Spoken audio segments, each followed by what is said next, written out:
Olá, boa noite a todos. Muito prazer em recebê-los mais uma vez aqui. O meu convidado hoje, eu vou ler algumas coisinhas sobre ele. Repare o seguinte: o professor Schwartzman é pós-graduado em Oncologia pela Universidade de Londres, PhD em Oncologia pela Universidade Livre de Amsterdã, pós-doutorado em Oncologia pelo Instituto Nacional de Câncer dos Estados Unidos. Dirige o Instituto de Oncologia Kaplan, em Porto Alegre. É o oncologista brasileiro com maior número de publicações listadas no PubMed no ano de 2019, que, diga-se de passagem, é um site para registro e consulta de artigos e estudos na área de medicina. Além disso, foi eleito em 2020 pela revista científica PROS Biology como um dos 10 pesquisadores mais influentes do mundo. Então, vocês podem imaginar que a carreira desse meu amigo com quem eu estou aqui tendo o prazer de contracenar nessa noite é de uma vida cheia de desafios, de, enfim, sonhos, de ultrapassagens de limites, mas por trás desse currículo maravilhoso aqui, tem uma vida. E nós vamos hoje conversar sobre a vida do professor Dr. Gilberto Schwartzman, que se construiu desde pequeno com suas opções, com as suas decisões, com seus sonhos, e hoje é uma pessoa renomada, mas antes de ser uma pessoa renomada pela profissão, é uma pessoa encantadora, com o qual todos gostamos de conviver, porque é sempre uma alegria. Bem-vindo, Gilberto! Tudo bom, Suzy? Bem contigo! Tudo bem. Posso fazer um esclarecimento inicial? A nome da verdade, porque a gente tem que viver sustentado por verdades, não por mentiras, né? Aquele número de ser um dos 10 do mundo não é verdade. Foi feita uma pesquisa em que as várias universidades tiveram uma lista dos pesquisadores com mais produção científica. E eu fui honrado em estar na lista da URGS, dentre alguns dos vários destacados num mundo cheio de gente destacada. Então, é muito menos do que foi dito. Mas eu agradeço o convite. De qualquer maneira, se o número não é esse, é próximo desse. A gente sabe também que uma das qualidades que tu tens é a modéstia. Mas, Gilberto, eu queria começar conversando contigo e te perguntando como é que foi a tua infância? Porque hoje eu te conheço um pouquinho e sei, e uma das tuas marcas é o bom humor. Me fala como é que foi a tua infância, a tua adolescência e o convívio familiar. Olha, eu venho de uma família muito feliz, em primeiro lugar. Meus pais sempre foram um casal assim com uma energia muito bacana, assim. Eu tenho memórias maravilhosas. Nós somos 3 filhos, eu sou o menor, o mais paparicado, né, dos 3. O Carlos, que é o meu irmão mais velho, que é médico, por causa dele eu fiz medicina, não é? A minha irmã Margarete, que é professora de literatura, que é a irmã do meio, que me contava histórias, lia para mim, me ajudou muito a gostar das coisas culturais, assim, das coisas artísticas. E era uma família muito bonita, assim, sabe? Eu me lembro bem assim dos aniversários, das festas, das viagens. Então, eu acho que foi um privilégio assim ter essa chance de nascer e crescer num ambiente tão bonito, assim, tão cheio de amor, né? E me conta um pouquinho, ou nos conta, melhor dizendo, como é que eram as festas de aniversário de vocês? Olha, se tem uma coisa que eu me lembro como uma experiência profunda, assim, tão bonita, nos aniversários, a minha mãe, ela acordava cedo e ia para a máquina de costura, que ela fazia só ocasionalmente, e ela vestia todas as garrafinhas de Guaraná, Suzy. Sabe as garrafinhas caçulinhas que chamava na Sim. época? Então ela fazia roupinhas, tinha algumas variações, acho que tinha roupinha, se eu não me engano, de menino e menina, de homem e mulher, adulto, criança. Só sei que ficava assim uma mesa tão bonita que eu me lembro da imagem até agora, onde ficavam os salgadinhos, depois vinham os doces, e aquelas bebidas todas com as roupinhas. E ela organizava horas de arte com música, nós tocávamos instrumentos, os 3 filhos. Claro que o Carlos, obviamente, ficou com o violão, que era o que dava mais ibope com as meninas, né? A minha irmã, piano, que era o instrumento, assim, uma coisa mais feminina na época. E eu fiquei com o acordeon, Suzy. Eu tinha uma vergonha de tocar acordeon. Meu Deus, como eu sofria. E aí, rapidamente, a minha irmã desistiu do piano e eu me joguei no piano. Eu fui iniciado no acordeon, sabia um pouquinho das notas, aí comecei a tocar de ouvido e foi um dos meus maiores trunfos. Dali para frente, a música. Como é que a música está na tua vida desde lá? A minha mãe canta tudo. Minha mãe sabe muita música. O meu pai sempre gostou também de tangos, boleros, então sempre teve muita música na nossa casa. E tinha os instrumentos, tinha piano disponível. Então eu sempre tive muito contato com música. Eu passei a tocar com muita facilidade. E isso a gente vê que ajuda a ter novos amigos, a poder namorar com mais facilidade, não é? Então, essas coisas foram muito úteis, na minha opinião. E, Gilberto, no tempo de escola, no israelita, pelo que tu me contaste uma vez, vocês eram muito incentivados na parte cultural, a parte das humanas, artísticas. É isso mesmo? Olha, eu estudei no colégio israelita até o científico. Aí eu fui para o Júlio de Castilhos. Mas todo esse período do israelita foi uma experiência maravilhosa, porque a gente tinha uma exposição a coisas culturais, era tão interessante aquilo, teatro, literatura, artes plásticas, era uma experiência muito intensa. Nós somos muito estimulados, assim como alunos, isso aí me ajudou muito. Assim, a gente tinha que ler muitos livros, e era um prazer, porque os professores eram ótimos. E aí, depois, na época do científico, tinha aquela decisão entre clássico ou científico, né? Na época tinha divisão. E eu me lembro que eu fui para o Júlio de Castilhos, porque lá estavam os professores mais importantes dos cursinhos, do Mauá, eu me lembro, tinha os grandes professores, o Edson Oliveira, o Quemelo, o Lusato, eram os grandes professores da época, e eles davam aula no Júlio de Castilhos, muitos deles. Então, essa foi uma razão importante para mim me preparar melhor. E foi bom porque eu conheci no Julinho pessoas das várias classes sociais, me abriu a cabeça, eu comecei a conviver com amigos que tinham uma realidade socioeconômica muito diferente da minha, assim. Isso foi muito importante, sabe? Em que aspecto, Gilberto? Porque a gente é muito protegido, né? Quando convive só com o meio em que está tudo já mais ou menos pré-estabelecido, as famílias se conhecem, tudo é muito antecipável, como se diz, não é? E naquele momento eu comecei a conviver com pessoas que tinham talentos assim que me surpreendiam. E às vezes eu ia, por exemplo, um que jogava futebol muito bem, um amigo meu negro. E aí eu ia na casa dele, era uma realidade econômica e social muito diferente da minha. Ele tinha preocupações que talvez no segundo ano do científico ele ia ter que trabalhar de dia e estudar de noite. E eu tinha aquele vidão, vamos dizer assim, né? Que eu podia estudar de dia, ia fazer cursinho tranquilamente no terceiro ano. Então, a gente tinha vantagens nesse processo de competição, né?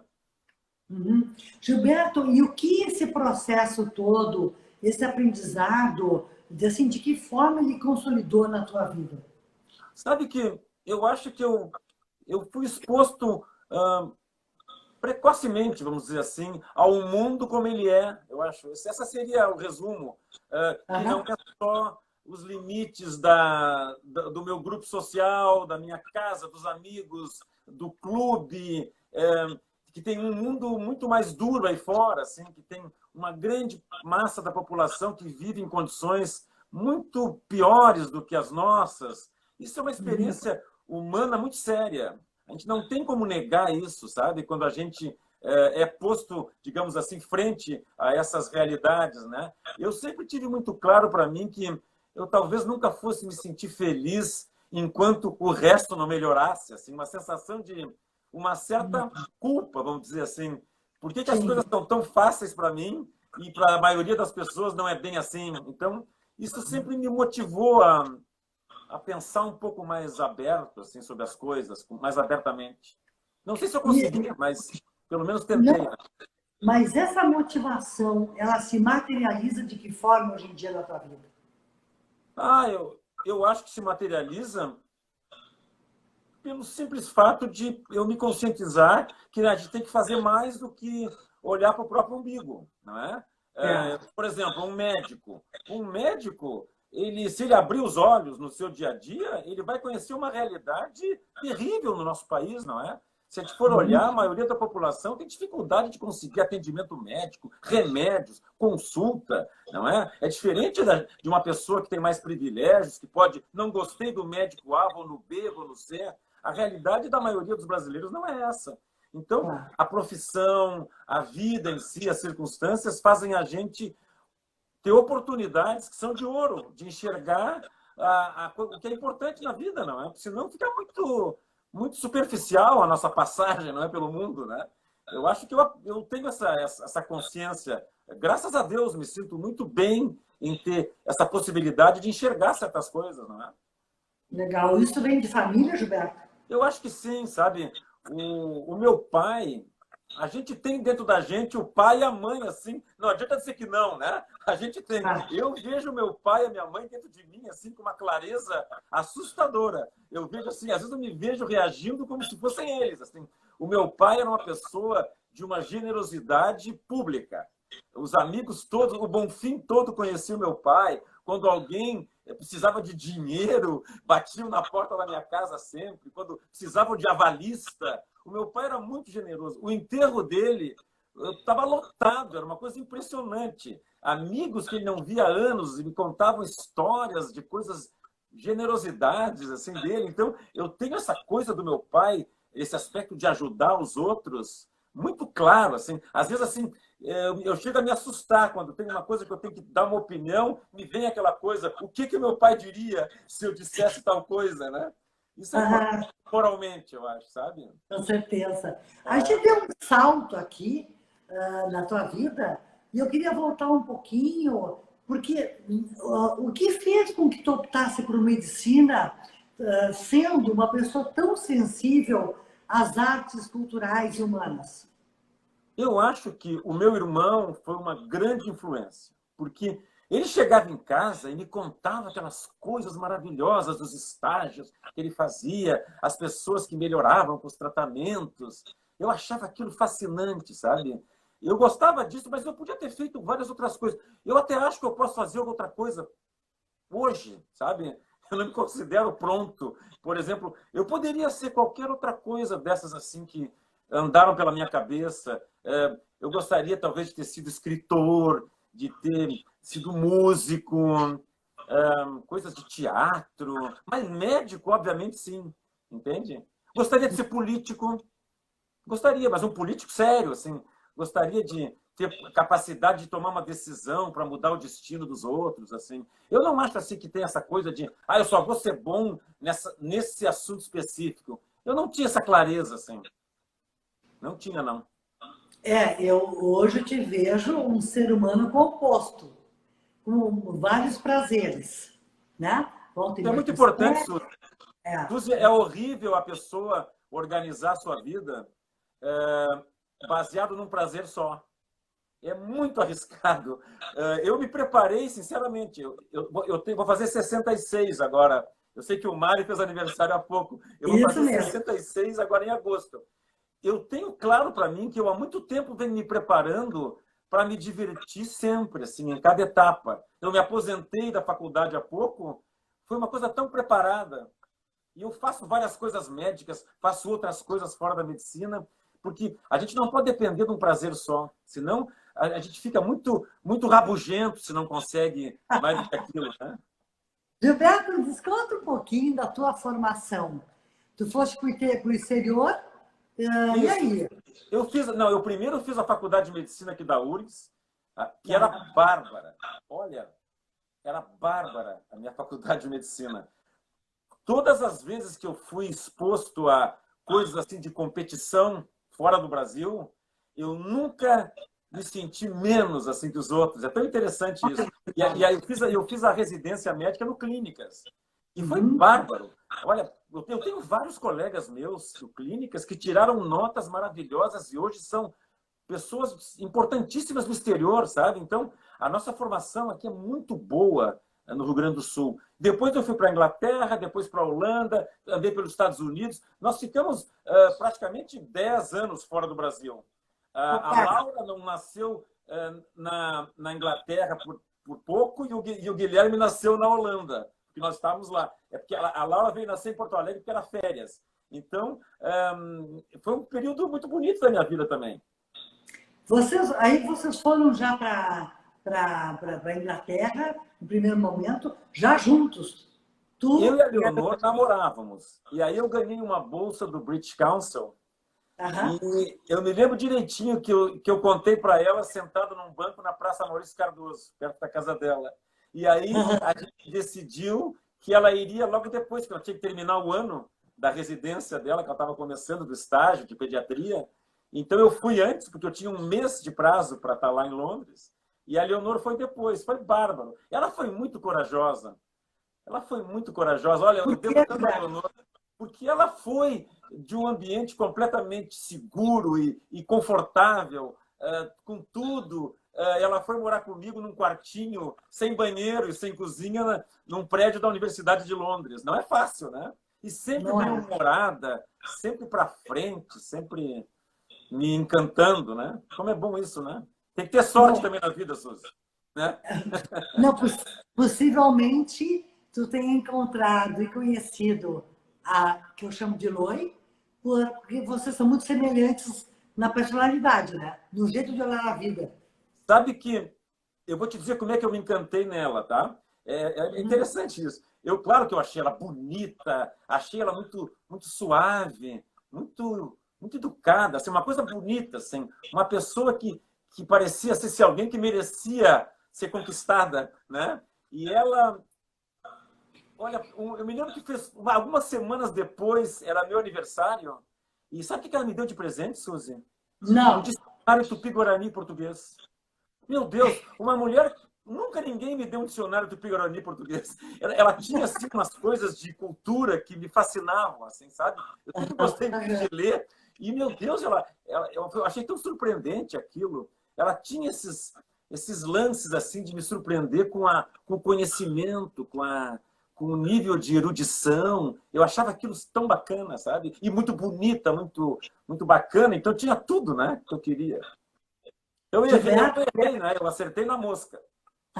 E aí vocês foram para a Inglaterra, uma vida apertada pela bolsa. Isso, e era uma época, Suzy, que não adiantava os pais quererem ajudar, porque lembra que tinha uma limitação do Banco Central para mandar dinheiro?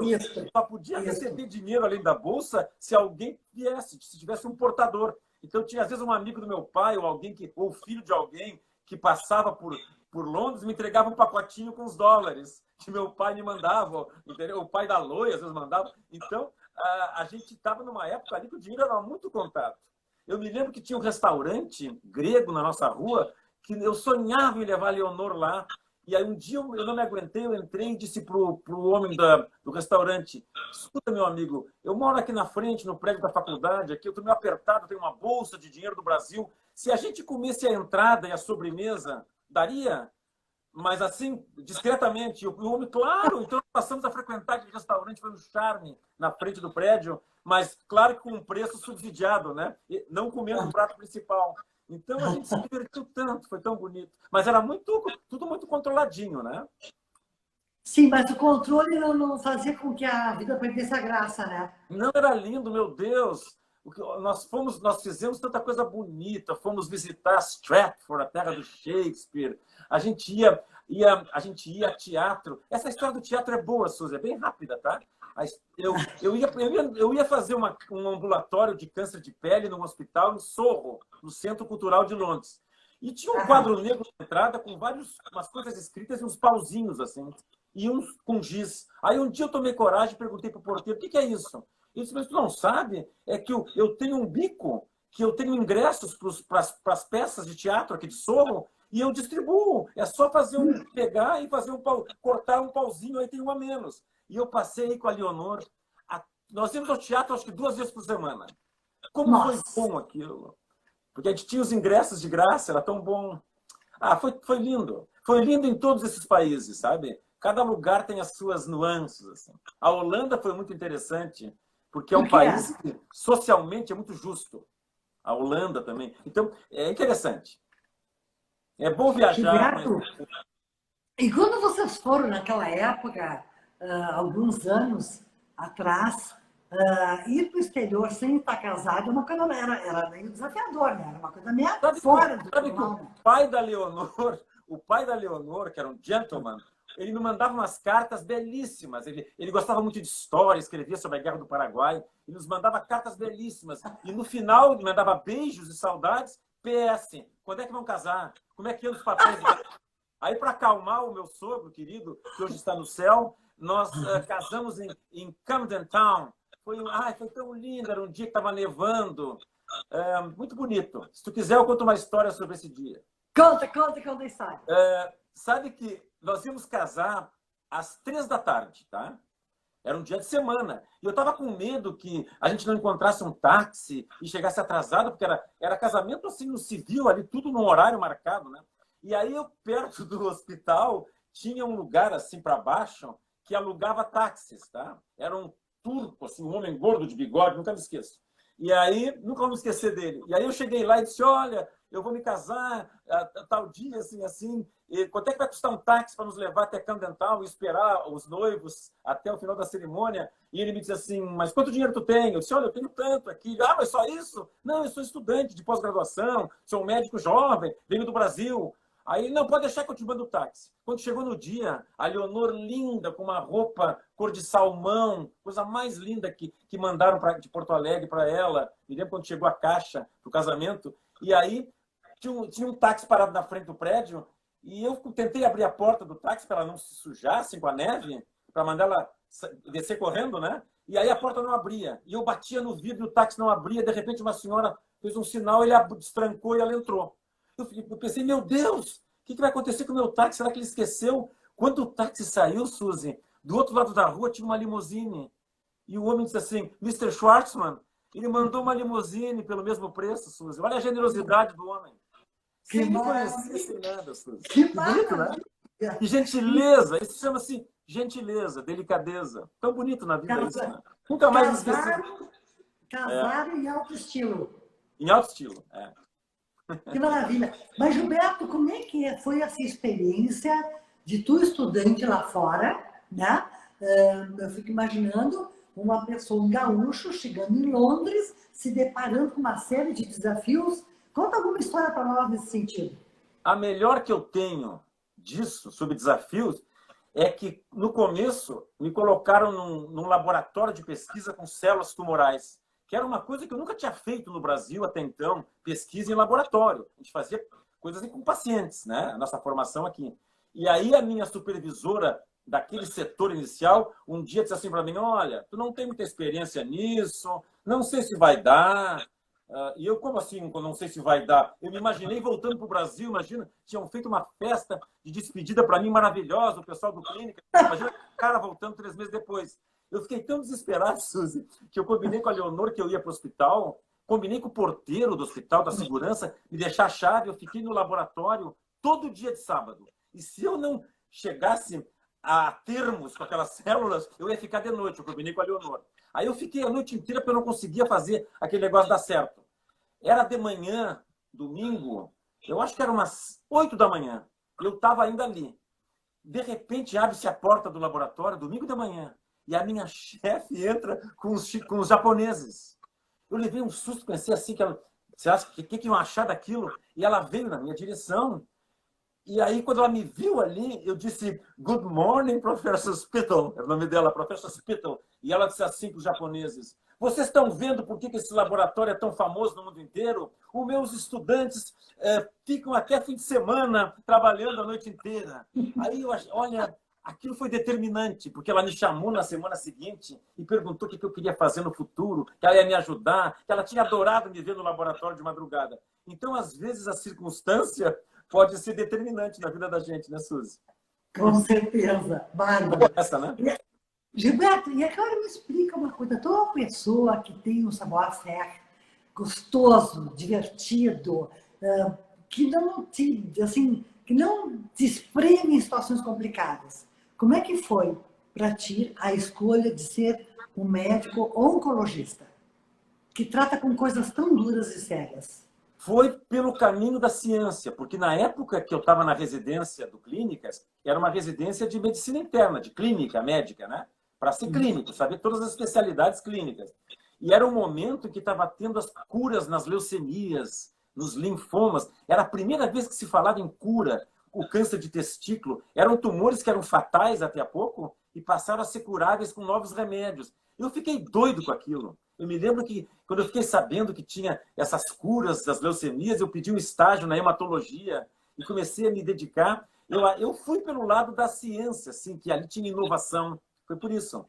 Então, assim, eu nunca questionei assim, o fato de que a oncologia podia ser algo depressivo, mas não é. É cheio de desafios. Tem novidade a cada dia. É o contrário do que as pessoas pensam. É muito cativante. Gilberto, fala um pouquinho sobre isso, porque a ideia que nós temos dessa área de oncologia é uma ideia tão dura, tão séria, né? Como é que tu lida com os teus pacientes que te procuram com algum problema que às vezes é muito sério? Sabe que isso é uma generalização que as pessoas fazem que não é a realidade mesmo, sabe?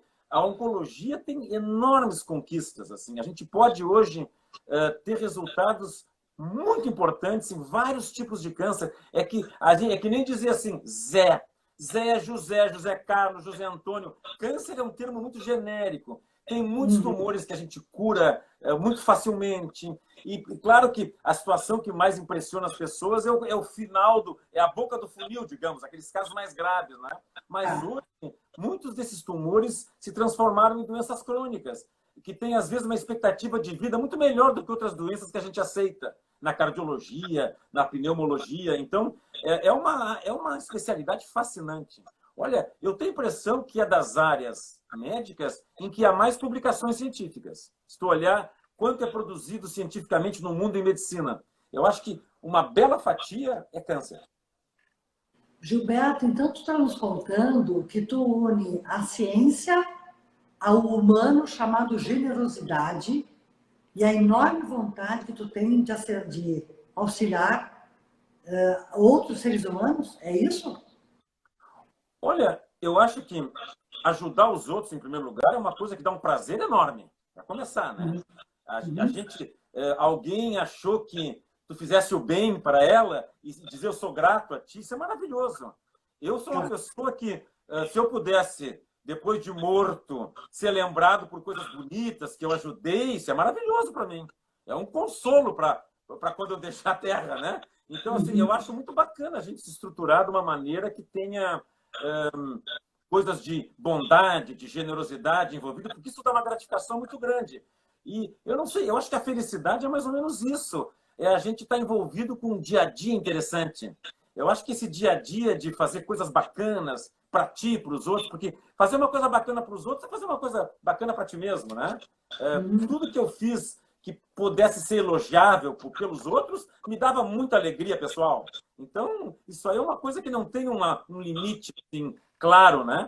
Eu acho que tudo acaba em ter um dia a dia interessante, assim, legal, assim. E a gente acorda com vontade de que o dia chegue, né? É por aí. Agora nos explica um pouquinho mais as outras facetas do Gilberto Schwartzman. De ter uma vinícola, de escrever poesias, de escrever textos, de ter livros, de tocar piano, de ser cantor. Fala um pouquinho sobre isso tudo. Ou sobre isso aí é uma influência direta da minha mãe. Sinceramente. A minha mãe tem 95, vai fazer 96 agora, oficialmente na carteira, mas na verdade é um segredo, que ela veio com 2 anos da Lituânia. Então tem que acrescentar 2 que a gente generosamente omitirá hoje nessa sessão. Mas a minha mãe canta maravilhosamente, sempre cantou. Declama a poesia que tu quiser. Camões, todo Camões lírico, a minha mãe sempre declamou. Aquelas poesias todas dos poetas brasileiros que tinha na Seleta em prosa e verso, que era aquele livro clássico que tinha, né, para colégio, a minha mãe sabia isso de cor, e sabe até hoje, sabe letras de música. Então, eu tive uma influência muito grande de uma casa musical. Assim. Meu pai e minha mãe dançavam tango, ouviam músicas. Por exemplo, até eu tenho que ser justo com o acordeon. Aquele ano e meio que eu toquei acordeon, que eu odiava, eu aprendi um repertório que foi muito útil, porque eu era mocinho e sabia bolero, sabia tangos. Então, eu acho que isso aí foi influência da minha mãe, da minha família, assim, sinceramente. Mas, Gilberto, eu penso assim, às vezes nós temos pais que têm pendores sobre algumas coisas, mas aquele pendor não chega na gente. Por que chegou em ti?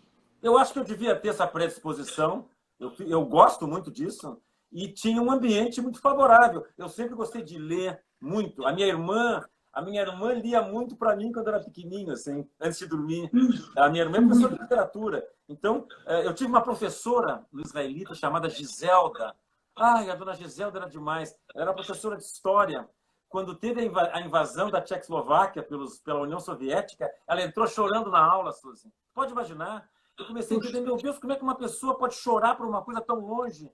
E aí me caiu a ficha, assim, que tinha pessoas que se preocupavam com o mundo, com o destino da humanidade. E ela foi muito legal comigo, assim, eu me aproximei dela, ela me dava livros para ler. Como foi bacana aquele período da dona Giselda, sabe? Então eu tive várias pessoas legais, assim, nesse sentido. É claro que eu tenho essa coisa minha que eu gosto, mas eu fui muito estimulado por pessoas, assim, que me ajudaram, sinceramente. Pessoas que te ajudaram, que te auxiliaram, que te apoiaram, que te estimularam, mas um coração receptivo a tudo isso, né? Tem que ser assim, né? As pessoas têm... Tu tem as tuas influências e a tua genética, o teu jeito de ser, não é? Eu gosto muito disso. Eu, atualmente, depois que eu me aposentei o ano passado da graduação, lá da URGS, estou só na pós-graduação, eu tenho algumas horas a mais. E eu tenho escrito muito. Eu fiz 2 livros. Estou fazendo um agora, Suzy, que vai ser bárbaro, na minha opinião. Eu sou suspeito para falar. Eu tenho uma coleção muito interessante de edições da Divina Comédia. Eu tenho mais de 40 edições da Divina Comédia. Em vários idiomas, e eu li profundamente essas várias edições. E eu escrevi eu usei a mesma técnica do Dante, da terça rima, são versinhos de trincas, né? De terças, que a primeira rima com a terceira e a segunda puxa a próxima. E eu fiz uma história para que um jovem queira ler a Divina Comédia. É muito interessante. E a Zoraida Betiol fez as ilustrações. Tu não tem ideia o que a Zoraida fez. É uma joia rara o que a Zoraida fez. É uma coisa muito bonita que ela fez. Sabe que eu fico emocionado? Nossa, louca pra ver! Eu fico emocionado porque eu gravei as minhas conversas com ela. Ela tem 85 e parece que tem 15 anos. Ela é maravilhosa. Foi tão bacana. Olha, Suzy, foi uma coisa tão profunda o que aconteceu comigo entre mim e a Zoraida, assim, esse clique assim que deu artístico, assim, sabe? Porque eu ia alimentando ela com o que ela tinha que botar nas ilustrações, e ela ia me mostrando, e aí, olha, e ela é tão única, o traço dela, porque eu já estudei bem, todos que já ilustraram a Divina Comédia, eu conheço, eu tenho todas as ilustrações possíveis. E a da Zoraida é diferente de todas. É muito legal isso, Suzy. Que genial! Chama Divina Rima. Vai sair daqui a uns 2 meses. Opa, que genial! Vamos esperar logo. Vai ser muito legal. Então eu tenho aproveitado muito meu tempo, Suzy. Eu tenho um neto maravilhoso, que isso aí é quase um tempo integral. O Daniel foi um acontecimento na vida da gente, assim. Ai, como é bom a gente ter neto, Suzy. Nossa, neto é demais, gente. Neto é uma coisa maravilhosa. E eu me lembro exatamente de mim. Eu me lembro das minhas coisas quando eu olho para ele. Aí a minha filha disse que eu desculpo, que comigo ele não tem limite nenhum, mas não faz mal. Deixa ela pensar. Eu faço a mesma coisa, Gilberto, eu sou igual. Eu já eduquei, agora eu deixa ela pensar. Tá ótimo, tá perfeito. Me conta uma coisa, da onde surgiu o desejo por ter uma vinícola? Olha, isso foi o seguinte. Nós temos essa área aqui perto de Porto Alegre, que já tivesse lá várias vezes, que é linda, né? É linda, é um privilégio. E aí eu comecei a atender um senhor que tinha sido presidente da Embrapa, chamado Ormuz Rivaldo. Ele foi prefeito de Bento e foi também o fundador das primeiras confrarias que tinha de amantes do vinho na Serra, o Ormuz Rivaldo. E eu atendi ele por anos. E um dia eu disse para ele, Ormuz, ai, como eu gostaria de fazer um vinho bom na Barra do Ribeiro. Ele disse, na Barra do Ribeiro, Gilberto, pede outra coisa. Aí, um dia o Ormuz me liga da Itália. Eu me lembro que ele me ligou num horário meio estranho e disse, Gilberto, encontrei uma uva que eu tenho certeza que vai se dar bem na Barra do Ribeiro, porque ela tem aqueles mesmos ares do Adriático. E aí ele mandou fazer essa importação dessas mudas. E aí, como eu sou médico e gosto de pesquisa, eu disse, olha, como não tem histórico de vitivinicultura naquela região, vamos importar vários tipos diferentes, várias cepas diferentes, e vamos fazer uma pesquisa. Então, a gente fez vários vinhedos com vários tipos de uva, e hoje a gente já viu, pelo menos inicialmente, que Carmener é uma uva boa lá, fazer espumante é muito bom lá. Então, foi uma coisa... Assim, começou com uma vontadezinha e uma casualidade de ter alguém muito legal para ajudar. O Lona me ajudou muito, o Adolfo Lona. Sei. E, Gilberto, nos fala também a respeito de por que tu foste presidente da Bienal do Mercosul. Eu achei das maiores honras da minha vida.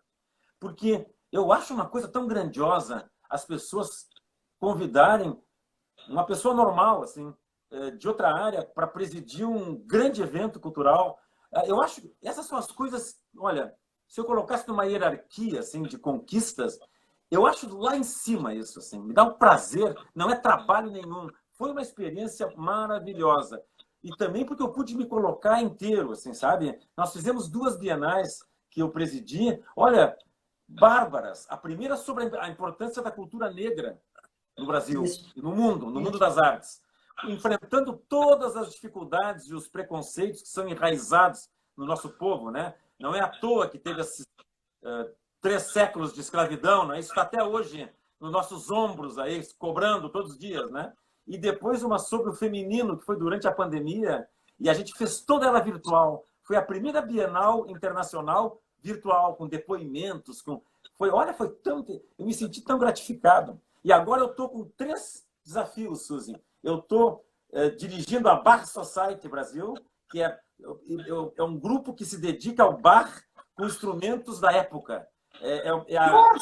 Digamos assim, historicamente marcado. Assim, é quando tu dá um tratamento histórico com instrumentos daquela época, com o jeito de tocar na época que o bar compunha. Isso é bárbaro. Tem um grupo de pessoas maravilhosas nesse time aí da Bar Society. Eu estou envolvido agora com o Teatro São Pedro e com a Biblioteca Pública, que eu assumi há pouco tempo. As 2 associações. Tem gente que acha que é loucura. Eu estou achando o máximo, porque eu tenho experiência de lidar com pessoas. Eu fui professor décadas. Quem foi professor de medicina, que lidou com aluno e com colegas e com pacientes e familiares, sabe tudo sobre relações humanas. Fica para nós, né? A gente aprende com a idade. Então, é muito fácil tentar ser produtivo, encaminhar projetos. Eu tenho essa experiência de projetos médicos. Então, eu acho que a experiência da Bienal me deixou mais tranquilo para assumir essas coisas. Eu estou muito contente com isso. Estou adorando. Adorando. Gilberto, e como é que é ser professor, ou melhor, fosse até tem pouco tempo, como é que é ser professor nos tempos atuais, principalmente na medicina? Porque uma das coisas que nós só falamos, os nossos pacientes em geral, é exatamente que falta humanização para o médico, no tratamento das questões mais importantes da vida. Não as coisas mais corriqueiras, mas as coisas mais importantes. Né? E eu fico imaginando, tu com o teu jeito... É bárbaro, Suzy. Suzy, como? Eu fui professor toda a vida. Ainda sou na pós-graduação, mas ser professor é como se tu estivesse criando filhos fora da tua casa. Porque tu tem que transformar eles em gente. Porque um médico que tu vai formar, ele tem que ser uma pessoa. Ele não vai fazer medicina sem ser uma pessoa de verdade. Ele pode até achar que faz, mas não faz. Porque a gente tem que dar valor para as pessoas. Então, é uma experiência bárbara. Olha, é uma experiência bárbara. As maiores homenagens que eu recebi, assim, que me tocaram, foram de alunos. Sabe? O Paraninfo de turma, isso aí é uma emoção indescritível. E, há uns 10 anos atrás, os alunos criaram um prêmio com o meu nome, um prêmio de pesquisa na Faculdade de Medicina, no centro acadêmico. Isso, para mim, sinceramente, posso até morrer. Porque eu acho que isso aí é uma coisa que te deixa assim na memória de quem tu acha que vai te valorizar, assim, tu fica como um modelo. É como se tu fosse assim, tu está construindo uma imagem tua. O que que eu quero de mim? O que que eu quero de mim na Terra, assim? O que que eu Aham. quero? Eu quero exatamente isso, que as pessoas me admirem, que as pessoas tenham orgulho de mim, que elas sintam que eu ajudei elas a serem encaminhadas numa direção e não noutra, que elas podem copiar coisas de mim, que vai ser legal, assim como eu copiei de um monte de gente. Tem professores meus, Suzy, que eu me pegava dizendo a frase inteira que o cara dizia. Aí eu, opa, mas era, entendeu? Então, assim, Aham. é isso. Tu vai olhando, provando os vários sabores, esse eu gosto, esse eu não gosto, e vai juntando com o teu próprio eu ali, e vira a tua identidade mais tarde, né? Então, Mas eu queria. isso de ser professor é exatamente essa sensação de uma plenitude, assim, sabe? Poder ajudar alguém a ser alguém. É bonito. Mas, Gilberto, nos conta um episódio de ti enquanto professor, por exemplo, um desafio que tu enfrentaste com um aluno ou com um grupo de alunos. Vou contar uma coisa muito. Deixa eu ver. Me veio agora, me veio direto, tá? Tá. Uma associação livre. Um dia, eu estava na minha sala e eu ouvi uma criancinha que o Bruneto tratava, porque o Bruneto tinha a sala ao lado da minha no Clínicas, que fazia parte das crianças com câncer. E ele dizia assim, bem alto, não, porque esse ano não tem conversa. Eu vou na festa do câncer infantil, que era ali no Parcão. Lembra aquele dia que tinha Aham. uma Sim, grande sim. possibilidade no palanque? E aí eu Isso. abri a porta e era um pequenininho, dizendo, porque eu vou, porque eu vou, porque eu vou. E aí não sei quem falou para ele, não, mas tu não pode, tu é muito fraco. E ele disse, não, eu vou, vão sortear 5 bicicletas. E aí eu abri a porta e olhei assim, me conta essa história direito. Aí, bom, aí eu falei com o Bruneto, falei com os residentes da parte da pediatria, que eu nem tinha que me meter, e acabamos dando um jeito de que essas criancinhas que estavam, digamos, com cadeira de roda, mais fraquinhas, elas fossem levadas e ficaram no palanque, assim. E aí Ah, começou o tal do sorteio, Suzy. E eu estava do lado dele e eu vi o número dele, tá? 138. E aí deu a primeira e ele tremia, coitadinho. Ele tremia porque ele dizia que ele sempre tinha bicicleta usada, que era dos irmãos, nunca dele e tal. E aí sortearam a primeira, chamaram outro jogador de futebol, o Tafarel, para sortear a segunda, o Dunga. E aí começou a me bater aquela aflição. Foi a quarta bicicleta e nada dele. E aí eu olhei bem nos olhos do Bruneto e do Lauro Quadros e disse assim, eu que vou sortear o próximo número. E aí, e aí eles me olharam assim, viram tá bom, tá. E aí a pessoa, aquele Browner, sabe, tinha uma voz bonita, que era locutor esportivo, o aham. Browner estava assim, coordenando tudo, e o Browner disse assim, o número e tal, agora que o doutor Schwarzer vai sortear e tal, o nosso professor aqui. Aí puxou o número, e era um outro número qualquer, e eu olhei e disse 138, digamos, tá? E o Browner me olhou, e aí ele, ganhei, o pequenininho esse, ganhei. Claro que nós depois fizemos um novo sorteio, né, de uma bicicleta extra para não perder as nossas virtudes, digamos assim, mais de básicas, né, de ser humano, de moralidade, mas assim, aquilo foi lindo, porque ele acabou morrendo meses depois, era uma criancinha muito doente, mas ele ganhou a bicicleta. Eu acho que tem essas coisas na medicina é uma coisa tão profunda a possibilidade de relações humanas, assim. As pessoas estão tão à flor da pele, é uma coisa tão tu enxerga o indivíduo tão como ele é, assim. Claro que isso é muito bonito no uso positivo, né? Eu não estou falando do uso negativo disso. Eu estou falando e como é bom a gente estar próximo dos sentimentos das pessoas, assim, poder ajudar. É isso. Gilberto, é possível passar toda para as pessoas, de forma geral, todo esse entusiasmo, energia e fé pela vida que tu tens? Como é que tu faz para passar isso? Ah, a gente tenta, alguns são sensibilizados, a gente influencia poucas pessoas, assim, né? E tem gente que às vezes tem uma incapacidade, tem que entender o ser humano, né? Tem pessoas que não têm aquela portinha para tu tem uma campainha que aperta, assim, né? A gente tem que respeitar. Cada pessoa tem... tem gente que tu fala coisas assim que seriam emocionantes de ouvir, como oportunidades, assim, e elas não... Aquilo parece que... Mas não quer dizer que um seja melhor que o outro. As pessoas têm as suas características, qualidades, defeitos. A gente não pode ficar sendo meio... Essa coisa de ser juiz, assim, de criar muito conceito de quem é bom e quem é ruim. Claro que tem gente que a gente sabe claramente se é bom ou ruim, né? Mas essa pretensão eu não tenho. Assim, eu acho que eu já tentei, na minha vida, melhorar o jeito de ser de várias pessoas e não consegui. Na profissão e fora da profissão. Eu acho que a gente tem que entender nossas limitações. A gente é humano, né? É difícil mudar uma pessoa, assim, né? As pessoas E quando tu não consegues, que sentimento tu tens? Eu estou aprendendo aos pouquinhos, claro que eu estou bem no começo do aprendizado, a tolerar melhor, assim, pessoas diferentes de mim. Isso aí não é fácil, sabe, Suzy? Não. Sabe que a gente vai aprendendo com a vida, é ajudado por outros, e a gente vai devagarinho aprendendo a viver melhor com os outros, assim, não cobrar tanto dos outros, não julgar tanto, não rotular, sabe? Eu acho que isso é uma qualidade tão boa que eu gostaria de ter, assim, desenvolvida, de não rotular os outros, assim, já fazer um julgamento, esse aqui é menos, esse é mais. Isso é tão perigoso, sabe? É tão pretensioso também. É verdade. Gilberto, nós estamos chegando ao final do nosso bate-papo maravilhoso aqui. Eu com certeza ficaria a noite inteira e eu não ouviria um décimo das histórias da tua vida.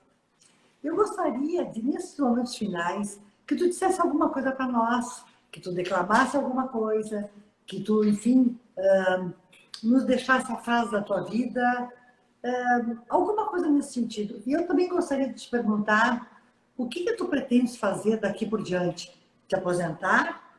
Continuar trabalhando? De que jeito? Não, eu vou começar pelo final, tá? Eu estou com muitas atividades. Eu continuo com a minha clínica, atendendo pacientes, reunindo os médicos jovens da equipe, que são muitos, não é? Nós temos a nossa clínica em vários pontos da cidade do Rio Grande do Sul também, então eu tenho muita atividade médica. Agora com a internet eu passo as minhas manhãs discutindo os casos dos pacientes e tal. Eu tenho essas atividades agora dessas instituições que eu estou muito envolvido, né? Com o Teatro São Pedro, com a Biblioteca Pública, que eu adoro a biblioteca, e também com a Bach Society. Tenho a minha família, né? Uma família que a gente se gosta, se cuida, se protege, se ama, né? Se visita. Tenho esse meu neto, que agora é um grande acontecimento. Tenho a vida dos meus 2 filhos, que eu tenho que ajudar e acompanhar, não é? Então, isso aí me ocupa, eu acho que vai me ocupar por muito tempo, espero, né?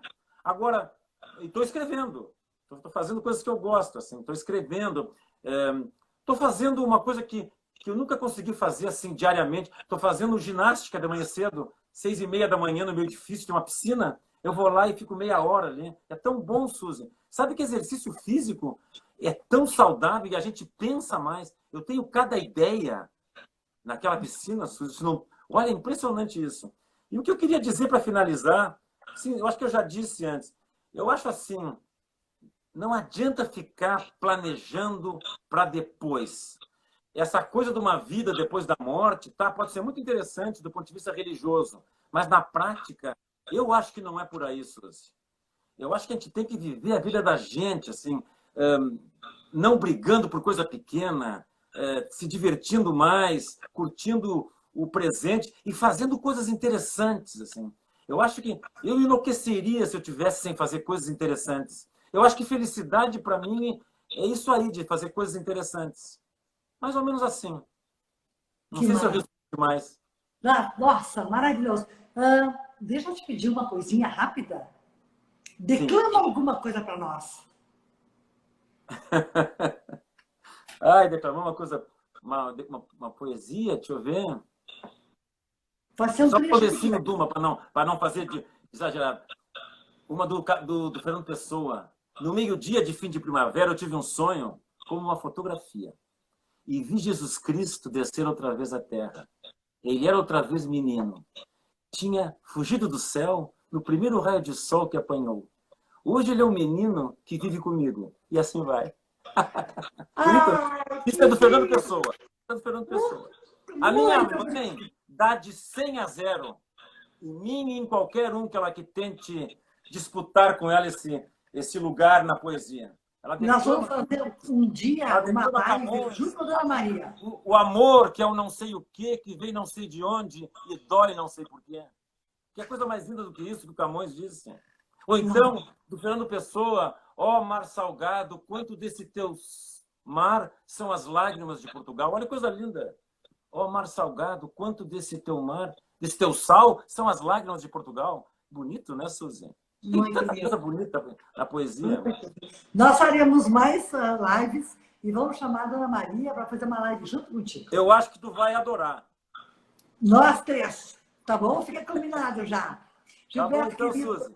Muito obrigada. Obrigada. Um beijo para ti. Sabe que eu adoro vocês. Não, Suzy, nós três naquele quarto? Não. Não conta com ninguém nisso, tá? Eu, tu e o Mário naquele quarto, para terminar, 3 pontinhos. Essa fica para a próxima, tá Essa bom? fica para outra. Querido, beijo. Gilberto, obrigada mais uma vez por ter aceito o convite. E a vocês todos que estiveram conosco, que estarão conosco, permaneçam assim. E um beijo no teu pai. Um beijo obrigada. No teu pai, que eu amo. Está te assistindo, com certeza te adora. Eu adoro teu pai. Eu quero dizer a vocês que o Trajetórias nasceu de uma ideia minha, que é realmente socializar essas grandes histórias de pessoas que são pessoas como nós, mas que podem nos inspirar pela sua fé e pela sua energia na vida. E por acreditar nos sonhos. O Gilberto é um deles. As trajetórias continuam e assim nós iremos, tentando socializar. Não são bons exemplos, são vidas. Vidas que podem nos inspirar. Obrigada a vocês. Gilberto, um beijo e um beijo na outra. Tchau. Tchau.